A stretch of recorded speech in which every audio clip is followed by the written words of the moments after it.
Hello बच्चों, Justin study care में आपका स्वागत है। आप देख रहे हैं यूट्यूब पर जस्टिन स्टडी केयर। आज के क्लास में हम जो करवाने जा रहे हैं वो होने वाला, जैसा कि आपको दिख रहा होगा, क्लास 10 से, ध्यान रखिएगा, कक्षा 10 से हिंदी, है ना।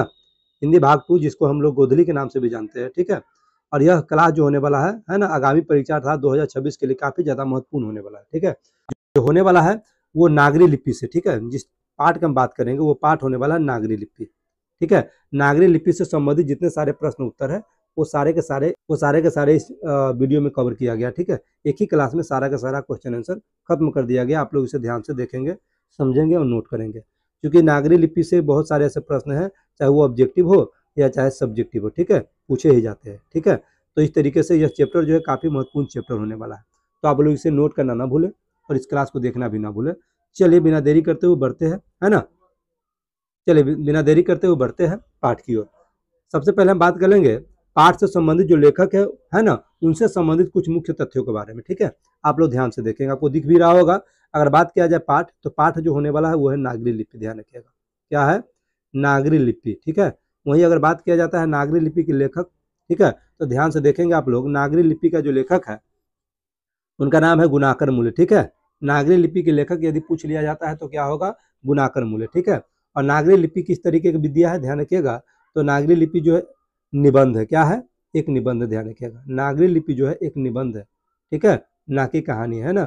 बहुत सारे ऐसे बच्चे होते हैं, हिंदी में जो भी लिखा होता है सब उसे कहानी समझ आता है, ठीक है। तो कोई कहानी भी होता है, कोई निबंध भी होता है, ठीक है, कोई यात्रा वृत्तांत भी होता है, कोई जीवनी भी होता है ना। यानी कि तरह तरह के विद्या होते हैं, ठीक है। और कोई कविता भी होता है, ठीक है। तो हिंदी में लिखा गया कोई भी चीज़ है, कोई भी चैप्टर है, तो यह ना समझे कि सब कहानी ही होगा, ठीक है। तो उसमें से ही एक है गुणाकर मूल्य द्वारा लिखित नागरी लिपि, ठीक है। तो अगर पूछा जाए कैसी विद्या है तो ध्यान रखिएगा निबंध है वो, ठीक है। चलिए आगे बात कर लेते हैं लेखक के जन्म के बारे में। लेखक का जन्म, मृत्यु, माता और पिता का नाम खास करके आप लोग ध्यान रखने का, है ना, कोशिश करेंगे, ठीक है। चलिए देखेंगे, अगर आपसे पूछा जाता है लेखक का जन्म कब हुआ था, 3 जनवरी 1935 ईस्वी को हुआ था, ठीक है। अगर वही पूछा जाता है जन्म स्थान कहाँ था इनका, तो गुणाकर मूल्य का जन्म अमरावती, जो कि महाराष्ट्र में पड़ता है, ठीक है। कहाँ पड़ता है मेरे भाई कहाँ पड़ता है? ये महाराष्ट्र में पड़ता है, ठीक है। महाराष्ट्र में एक जगह है जिसका नाम है अमरावती, वहीं पे इनका जन्म हुआ था 3 जनवरी 1935 ईस्वी को, ठीक है। वहीं बात किया जाए इनकी मृत्यु के बारे में, ठीक है। इनकी मृत्यु के बारे में अगर बात किया जाए तो लेखक का मृत्यु जो हुआ था, ध्यान से देखेंगे, 16 अक्टूबर 2009 को, ठीक है। 16 अक्टूबर 2009 को इनकी मृत्यु हुई थी, ठीक है। मृत्यु कहाँ हुआ था? तो इनकी मृत्यु हुआ था पांडव नगर में, ठीक है, ध्यान रखें। चलिए काम करेंगे आप लोग, है ना, इनके पिता और माता का नाम, ठीक है। इनके पिता और माता का नाम जो है कमेंट बॉक्स में आप लोग कमेंट अवश्य रूप से करेंगे। बाय मिस्टेक यहाँ पे नहीं लिखा गया है, अगर नहीं लिखा गया है तो आप लोग को हम छोड़ते हैं, ठीक है। इनके माता और पिता का नाम आप लोग क्या करेंगे? कमेंट बॉक्स में कमेंट करेंगे। चलिए आगे बात कर लेते हैं। चलिए आगे बात कर लेते हैं इनके द्वारा लिखे गए प्रमुख रचनाओं के बारे में, ठीक है।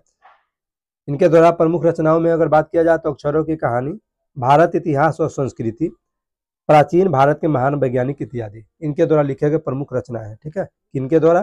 तो गुणाकर मूल्य के द्वारा, ध्यान रखिएगा, गुणाकर मूल्य के द्वारा, है ना। आपके पाठ्य पुस्तक से गुणाकर मूल्य के द्वारा लिखित, है ना, एक निबंध है, कौन सा? अगर आपसे पूछ लिया जाता है तो ध्यान रखिएगा, गुणाकर मूल्य के द्वारा आपके पाठ्य पुस्तक में लिखित जो है ना निबंध है वो है नागरी लिपि, ठीक है, ध्यान रखेंगे आप लोग। चलिए आगे बढ़ते हैं। तो अब देखेंगे पाठ से संबंधित, है ना, कुछ प्रश्न उत्तर। सबसे पहले हम बात करेंगे अति लघु उत्तरीय प्रश्न का, ठीक है। जैसा कि आपको दिख रहा होगा, नागरी लिपि शीर्षक निबंध किनकी रचना है, ठीक है। इसका आंसर हो जाएगा गुणाकर मूल्य की, ठीक है। नागरी लिपि शीर्षक निबंध जो है गुणाकर मूल्य द्वारा लिखित है, यानी कि इनके द्वारा रचित है, ये भी कह सकते हैं। चलिए आगे देखेंगे, लेखक की प्रारंभिक शिक्षा किस भाषा में हुई थी? इसका आंसर लिखेंगे मराठी भाषा में, ठीक है। लेखक महोदय का प्रारंभिक शिक्षा, है ना, यानी कि शुरुआती शिक्षा जो हुई थी मराठी भाषा में हुई थी, ठीक है, ध्यान रखेंगे आप लोग। जिस प्रकार से हम लोग का शुरुआती शिक्षा जो होता है हिंदी भाषा में शुरू होता है ना, वैसे ही इनको, है ना, वैसे ही इनका शिक्षा दीक्षा जो था मराठी भाषा में हुआ था, ठीक है। महाराष्ट्र में ज़्यादातर मराठी भाषा के लोग रहते हैं, ठीक है। चलिए आगे देखेंगे, नागरी लिपि लेखक की किस कृति से संकलित है? इसका आंसर लिखेंगे, है ना, भारतीय लिपियों की कहानी से, ठीक है। चलिए बढ़ते आगे, आगे बढ़ेंगे। चलिए देखते हैं अगला प्रश्न, नेपाल की भाषा किस लिपि में लिखी जाती है, ठीक है। ध्यान रखिएगा, नेपाल की भाषा जो है नागरी लिपि में लिखी जाती है, ठीक है। किस लिपि में? नागरी लिपि में। चलिए आगे बात कर लेते हैं, नागरी लिपि का जन्म किस लिपि से हुआ है? इसका आंसर लिखेंगे प्राचीन ब्राह्मी लिपि से हुआ। ठीक है, यह प्रश्न जो बताया जा रहा है, यह प्रश्न जो है काफी ज्यादा महत्वपूर्ण प्रश्न सब है। ठीक है, इसको आप लोग याद करना नहीं भूलेंगे। ठीक है, अगर आपसे पूछा जाता है नागरी लिपि का जन्म किस लिपि से हुआ है, तो इसका आंसर होगा प्राचीन ब्राह्मी लिपि से। ठीक है, चलिए देख लेते हैं अगला प्रश्न। दक्षिण भारत में नागरी लिपि को क्या कहते हैं? ठीक है, साउथ इंडिया में जाएंगे यानी कि दक्षिण भारत में, तो दक्षिण भारत में नागरी लिपि को नंदी नागरी कहा जाता है। ठीक है, नंदी नागरी के नाम से जाना जाता है। चलिए आगे बात करते हैं अगला प्रश्न की। अगला प्रश्न क्या कह रहा है? लेखक ने बांग्ला लिपि से नागरी लिपि का संबंध किस रूप में बताया है? ठीक है, लिखेंगे इसका आंसर बहन के रूप में, ध्यान रखिएगा। बांग्ला लिपि से नागरी लिपि का जो संबंध, जो रिश्ता बताया है ना, बहन के रूप में बताया। कौन? लेखक महोदय। कौन सा लेखक महोदय? तो ध्यान रखिएगा गुणाकर मूल्य। ठीक है, ठीक है, वही गुणाकर मूल्य है ना, जिनका जन्म अमरावती के, है ना, अमरावती में हुआ था, जो कि महाराष्ट्र में पड़ता है। चलिए आगे देखेंगे। गोमतेश्वर का पुतला कहाँ खड़ा है? इसका आंसर लिखेंगे कर्नाटक प्रदेश के श्रवणबेलगोला में। ठीक है, अगर आपसे पूछ लिया जाता है गोमतेश्वर का पुतला कहाँ खड़ा है, तो इसका आंसर होगा कर्नाटक प्रदेश के श्रवणबेलगोला में। ठीक है, चलिए आगे देख लेते हैं। गुर्जर प्रतिहार राजाओं के लेखों की लिपि कौन सी थी? ठीक है, अगला प्रश्न क्या कह रहा है? गुर्जर प्रतिहार राजाओं के लेखों की लिपि कौन सी थी? ठीक है, इसका उत्तर लिखेंगे नागरी लिपि। ठीक है, चलिए अब देख लेते हैं लघुतरीय प्रश्नोत्तर। हमने जो देखा है ना, हमने ये जो देखा, ये सभी के सभी प्रश्न जो थे अति लघुतरीय प्रश्न थे, जो कि काफी ज्यादा महत्वपूर्ण भी थे। ठीक है, चलिए अब हम देख लेते हैं लघुतरीय प्रश्न। ठीक है, ये सारे प्रश्न भी काफी ज्यादा महत्वपूर्ण प्रश्न होने वाला है।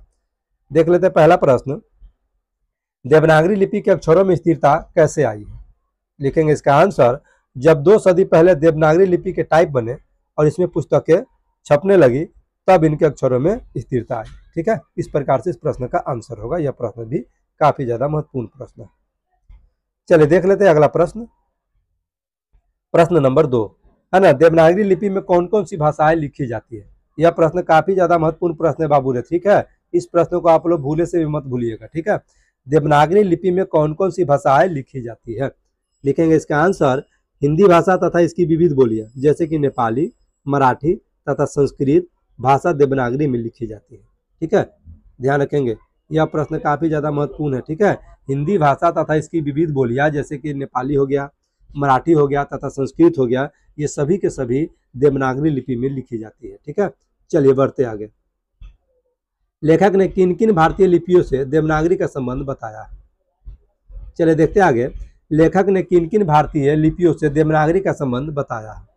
लिखेंगे इसका आंसर, लेखक ने गुजराती, बांग्ला, तमिल, तेलुगु, कन्नड़ और मलयालम लिपियों से देवनागरी लिपि का संबंध बताया है। ठीक है, चलिए आगे बढ़ते हैं।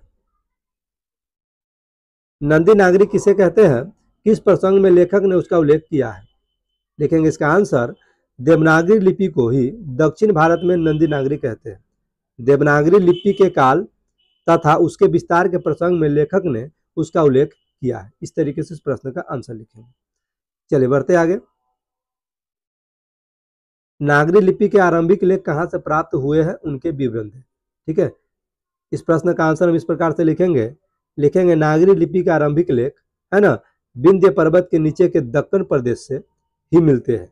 अनेक विद्वानों का मत है कि दक्षिण भारत में नागरी लिपि का प्राचीनतम लेख राष्ट्रकूट राजा, है ना, दत्ती दुर्ग का मांगढ़ दानपत्र 754 ईस्वी है। दंती दुर्ग ने ही राष्ट्रकूट शासन की नींव डाली थी, अर्थात नागरी लिपि के आरंभिक लेख हमें दक्षिण भारत से ही प्राप्त हुए हैं। इस तरीके से इस प्रश्न का आंसर लिखेंगे। चलिए आगे बात कर लेते हैं ब्राह्मी और सिद्धम लिपि की तुलना में। ठीक है, माफ कीजिएगा, यहाँ पे तुलना होना चाहिए था, इस प्रकार से होना चाहिए था, है ना। तुलना में नागरी लिपि, है ना, की मुख्य पहचान क्या है? ठीक है, की होगा यहाँ पे। ठीक है, चलिए लिखेंगे इसका आंसर, ब्राह्मी और सिद्धम लिपि के अक्षरों पर छोटी आरी लकीरें या छोटे ठोस तिकोन है, लेकिन नागरी लिपि की मुख्य पहचान यह है कि इसके अक्षरों के सिरों पर पूरी लकीरें बन जाती है और ये सिरों रेखाएं उतनी ही लंबी रहती है जितनी की अक्षरों की चौड़ाई होती है। ठीक है, इस तरीके से इस प्रश्न का आंसर होगा। आगे देखेंगे, अब आते हैं उत्तर भारत की ओर। ठीक है, उत्तर भारत में किन शासकों के प्राचीन नागरी लेख प्राप्त होते हैं? लिखेंगे इसका आंसर, उत्तर भारत में उत्तर भारत में मेवाड़ के गुहिल, सांबर अजमेर के चौहान, कनौज के है ना गाहरवाल, काठियावाड़ गुजरात के सोलंकी, आबू के परमार है ना, जिजाक भुक्ति है बुंदेलखंड के चंदेल तथा त्रिपुरा के कलचुरी शासकों के लेख प्राचीन नागरी लिपि में प्राप्त होते हैं। इस प्रकार से इस प्रश्न का आंसर लिखेंगे आप लोग।